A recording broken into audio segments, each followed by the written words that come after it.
Nah, di sini saya akan bahas kira-kira apa sih instrumen-instrumen investasi. Kita bisa investasi di mana aja.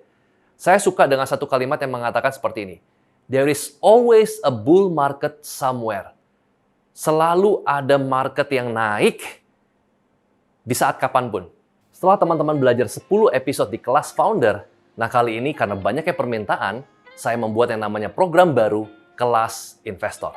Nah, kelas founder dan kelas investor merupakan program YouTube rasa workshop di mana kita bisa belajar selama 10-15 menit dengan ilmu semuanya daging.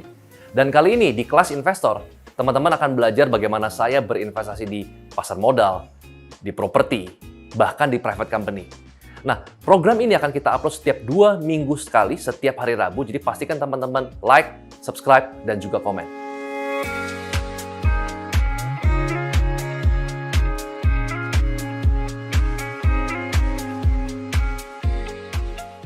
Selamat datang di kelas investor yang pertama, dan tema kita kali ini adalah seni berinvestasi di private company. Nah, karena Pak Bong ada kelas founder dan juga ada kelas investor, sebenarnya mana sih yang lebih baik? Jadi business owner atau jadi investor? Kalau saya boleh pilih, saya pilih menjadi investor. Kenapa? Alasannya sederhana, karena kalau misalkan kita bisnis, kita harus melewati banyak banget day-to-day operation, kita harus bisa ngelewatin mungkin bergadang, pulang sampai malam, tetapi dengan investor, kita tinggal invest dan kita tinggal lihat duduk manis. Tetapi di sini yang perlu kita garis bawahi adalah kita mungkin punya impian untuk bisa menjadi seperti investor-investor besar di dunia. Tetapi kita perlu sadar bahwa untuk menjadi investor yang sukses akan lebih baik kalau misalkan kita menjadi business owner terlebih dahulu. Nah, kenapa? Karena ketika saya masuk di dalam dunia investasi, saya nggak tiba-tiba langsung masuk dalam dunia investasi. Saya mulai masuk dalam dunia investasi di tahun 2018. Artinya, saya sudah jalankan bisnis properti, bisnis saya sendiri selama kurang lebih 9 tahun. Jadi, kalau misalkan investor yang pure investor dengan investor yang dia punya bisnis, investor dan business owner gabungan di antara dua tersebut, ini akan menjadi sebuah nilai tambah. Apapun yang kita putuskan, kita sudah tahu fakta di lapangan seperti apa. Nah, di sini saya akan bahas kira-kira apa sih instrumen-instrumen investasi. Kita bisa investasi di mana aja. Saya suka dengan satu kalimat yang mengatakan seperti ini. There is always a bull market somewhere. Selalu ada market yang naik di saat kapanpun. Kondisi krisis misalkan, tidak pasti. Gold naik. Ya, kondisi misalkan saat gold turun, saham turun, ternyata Bitcoin atau cryptocurrency naik. Kemudian di saat semuanya stabil, properti juga bisa naik. Jadi, there is always a bull market somewhere. Selalu ada market yang naik. Ada yang turun, pasti selalu ada yang naik. Nah, di sini saya akan kasih lihat ada beberapa opsi investasi yang bisa kita pilih. Yang pertama paling umum adalah saham. Kemudian properti. Ya, ada lagi misalkan gold misalkan. Ya, ada gold, ada currency, ya. Dan di sini yang saya ingin highlight adalah private company. Nah, Pak Bong suka yang mana? Nah, saya akan jelaskan masing-masing ada plus dan minusnya. Saham. Ya, saham ini sangat gampang untuk kita akses. Hari ini kita ingin invest saham, tinggal buka account. Ya, kalau dulu mungkin seminggu jadi, mungkin sekarang ada yang bisa beberapa hari sudah jadi, tinggal invest. Ada 600 lebih perusahaan publik yang bisa tinggal kita pilih, kita bisa baca laporan keuangannya, lihat berapa harganya, beli berapa lot saham. That's it, selesai. Dan investasi saham ini itu sangat liquid. Tergantung juga kalau misalkan kita beli perusahaan yang bukan blue chip, mungkin nggak terlalu liquid. Tapi kalau kita beli perusahaan blue chip itu lebih liquid. Kemudian properti, ya. Nah, ini bidang saya. Kenapa properti ini diminati banyak orang sebagai tempat untuk kita berinvestasi? Yang pertama adalah ada leverage. Artinya kalau kita mau beli properti harga 100, kita nggak perlu uang harga 100. Atau kita tidak perlu punya uang 100. Kita bisa gunakan kredit bank. Artinya dengan DP 10-20%, dengan uang 20, kita bisa beli properti yang harganya 100. Kemudian yang kedua, kenapa properti dipilih oleh orang-orang kaya? Pokoknya ada dua pilihan. Either orang tersebut kaya karena properti, atau seorang konglomerat yang kaya dari bisnis yang lain, ujung-ujungnya pasti akan bikin properti. Ujung-ujungnya pasti grupnya akan ada titik-titik land, ya, MNC land, AKR land, ya, dan masih banyak lagi, ya. Dan yang saya suka dari properti juga adalah pajaknya kecil dan final. Ya, PPH final properti adalah 2,5%. Nah, sehingga kalau misalkan kita ingin memanfaatkan leverage dan juga tax yang rendah secara legal tentunya, pakai properti. Kemudian gold. Ya, ini investasi, ini God's money, ya, uangnya Tuhan, bukan uangnya manusia. Uangnya manusia adalah cryptocurrency, paper money. Nah, ini adalah uangnya Tuhan. Saya pribadi nggak favorit banget untuk gold. Dan kemudian adalah private company. Ya, nanti saya akan jelaskan di belakang karena judul kita adalah seni berinvestasi di private company. Nah, private company ini sedikit berbeda, sama dengan kita beli saham perusahaan, kita juga jadi bagian dari pemilik perusahaan, tetapi bedanya adalah private company ini itu punya nilai tambah dan juga punya nilai minus dibandingkan dengan saham. Sebelum saya masuk ke sana, saya akan cerita dulu, kira-kira sebagai investor, Pak Bong termasuk apakah oportunis ataukah seorang fundamentalis? Ya. Nah, di sini saya mau sampaikan bahwa saya adalah orang yang merupakan semi-fundamentalis. Ya, benar ya, semi-fundamentalis. Loh, bedanya apa, Pak? Fundamental dengan semi-fundamentalis. Ya, jadi saya tengah-tengah. Nah, kalau saya bagi menjadi 2 kolom, ya, ini seorang investor yang fundamental, ya, bukan, saya ralat ya, bukan seorang fundamental. Ini adalah investasi yang fokus kepada fundamental. Nah, kemudian satu lagi adalah sentimen. Ya, sentimen. Nah, ternyata ketika kita berinvestasi, tentu kita punya role model, bukan? Ya, kita punya mentor bahkan. Ya, Warren Buffett punya role model mungkin Benjamin Graham. Kita punya role model mungkin Warren Buffett. Ada lagi yang mungkin mentornya adalah atau misalkan role model adalah banyak orang-orang sukses lah. Ya, kita bisa lihat dari quote-nya. Ada yang mungkin mentornya Bill Gates, Steve Jobs, Elon Musk, dan lain sebagainya. Ada juga yang mungkin idolanya role model adalah Ray Dalio, ya, seorang pemilik hedge fund terbesar di dunia. Nah, masing-masing dari kita boleh mempraktekkan, mengadaptasi ilmu yang mereka punya. Kenapa? Mereka sudah lewatin semuanya. Kita nggak perlu jatuh seperti mereka. Kita bisa mengambil pelajarannya, kita bisa adaptasi. Tetapi yang perlu kita catat di sini adalah bahwa zaman itu bisa berubah. Artinya sebagai investor, kita juga harus bisa stay relevan. Jadi apa yang relevan di zamannya mereka, belum tentu relevan dengan di zaman sekarang.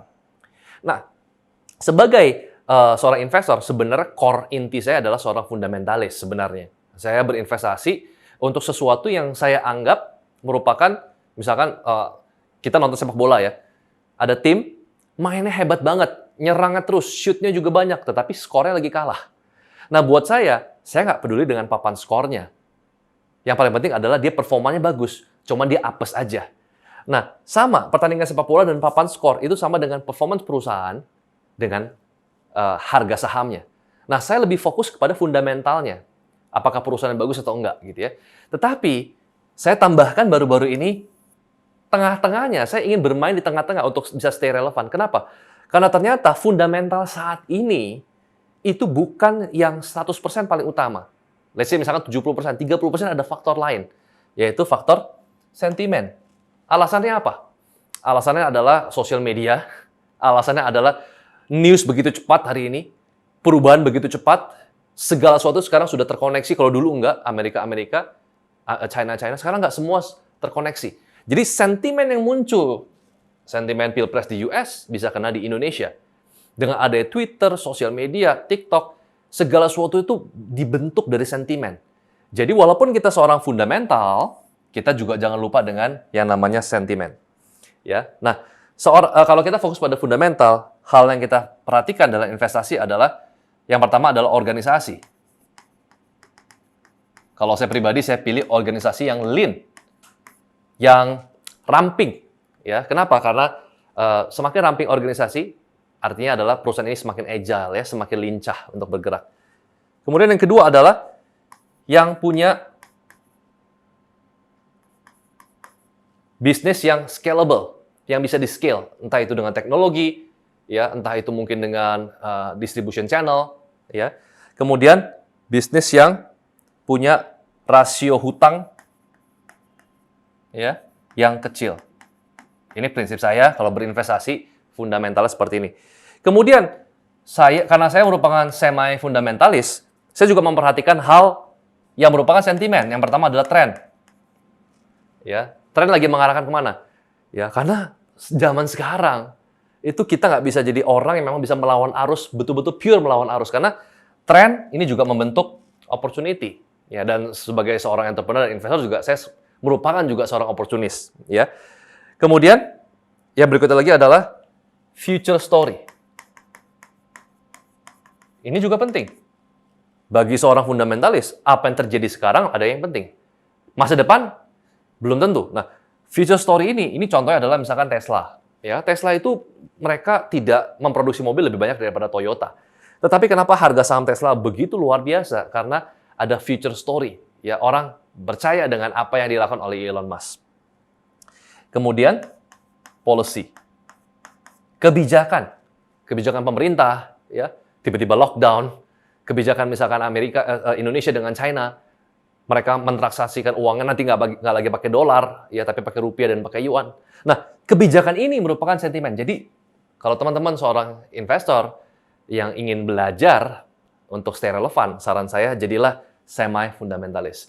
Bukan yang pure bergerak karena sentimen, tapi juga bukan yang pure bergerak karena fundamental. Nah, sekarang masuk ke judul utama kita, ya. Bagaimana caranya supaya kita bisa invest di private company? Nah, di sini kita lihat ya, bedanya apa sih kalau misalkan kita investasi di private company dengan di public company. Yang pertama adalah, misalkan private company,